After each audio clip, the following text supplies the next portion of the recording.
Vous cherchez des conseils pour peindre correctement et rapidement vos figurines? Vous êtes au bon endroit.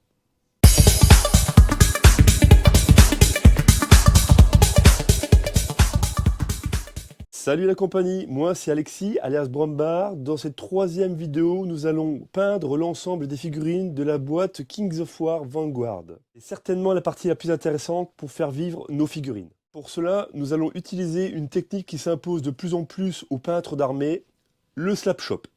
Alors, en effectuant le montage de cette vidéo, je me suis rendu compte de la lourdeur et de la quantité d'informations à vous transmettre. Donc, j'ai préféré couper en 3 parties distinctes. La première partie qui suit traitera donc du sous-couchage à la bombe, puis du sous-couchage à l'aérographe. J'espère que ces vidéos aideront les débutants dans leur démarche afin de les aider à entrer dans le monde de la figurine. Donc voilà, je suis à l'extérieur pour bomber mes figurines. Au préalable, toujours bien s'équiper, des gants c'est bien pour éviter la bombe directement sur la peau. Un petit masque voilà, pour protéger les voies aériennes. Et secouer correctement avant de peindre. Alors c'est vraiment s'il faut secouer bien 1 minute, 2 minutes. J'ai secoué déjà un petit peu avant. Alors un des avantages justement de soucler avant et d'aimanter, justement, c'est de pouvoir mettre vos figurines sur un plateau. Voilà, c'est plus pratique effectivement pour bomber dans tous les sens, quoi. Bon, on y va, je bombe. À peu près 15-20 cm de la figurine. 15-20 cm, ça fait à peu près la distance de la bombe.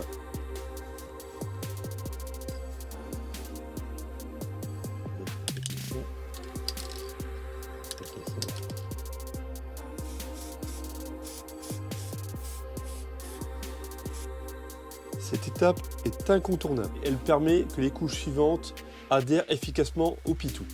Les peintures utilisées en bombe interagissent chimiquement avec la surface plastique. La sous-couche à la bombe nécessite quelques précautions d'usage. Toujours être soit à l'extérieur, soit dans une pièce bien ventilée. Un masque pour protéger les voies respiratoires est le bienvenu. Tenir compte des conditions météorologiques, pas trop chaud, sinon la peinture sera sèche avant d'arriver sur la figurine.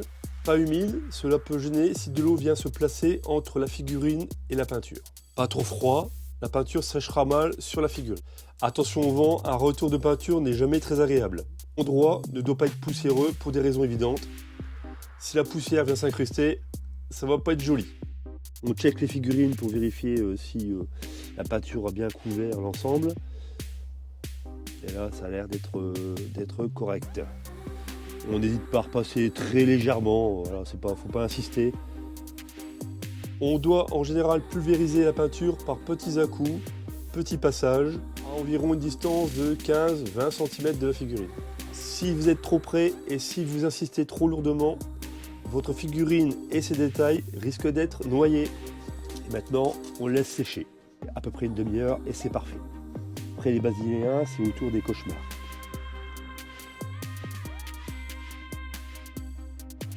Maintenant, nous allons passer à la sous-couche à l'aérosol en gris, puis un léger zénital à l'aérosol en blanc, et enfin, on passera un brossage à sec en blanc. On passe à l'aérographe. Ah, je suis désolé pour le bruit, parce qu'il y a le compresseur et l'extracteur d'air. Voilà, je vais essayer de parler le moins possible. Alors l'aérographe, il faut bien le nettoyer à chaque fois. Sinon après il bouge facilement. Je ferai un tuto certainement plus tard sur l'utilisation de l'aérographe, mais c'est pas le sujet aujourd'hui. J'utilise souvent des peintures surface primeur, ça coûte moins cher déjà. Et puis ça fait le taf, quoi. Hein, en règle générale, soit du gris, ici j'ai par exemple du blanc primeur et du noir, et ça me permet déjà de sous-coucher, et pour ce qu'on doit faire aujourd'hui, ça se prête totalement à l'expérience. J'utilise un Infinity CR+, ça, et je le règle en général à environ 2 bars.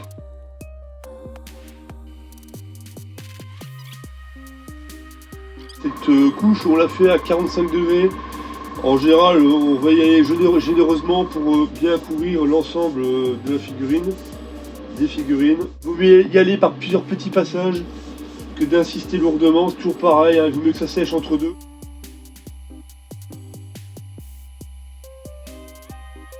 C'est bon pour le gris.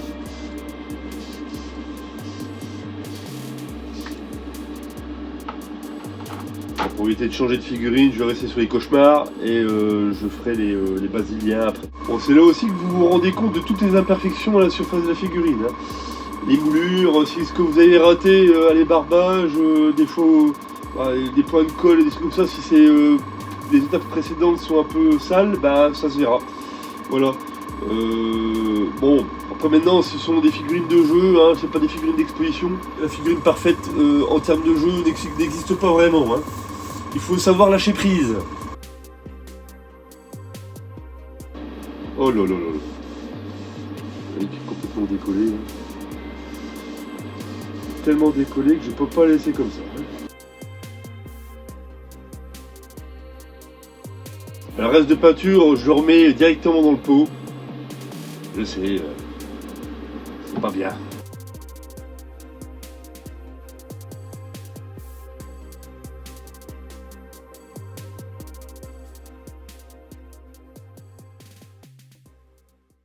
Dans la deuxième vidéo, nous réglerons notre problème à la green stuff, puis nous finaliserons notre travail de sous-couchage à l'aérographe et au brossage à sec. Comme d'habitude, si vous avez aimé le contenu de cette vidéo, pour m'aider à vivre, laissez un like, un commentaire positif et constructif. Si ce n'est pas déjà fait, un abonnement. Je vous dis au revoir et à bientôt.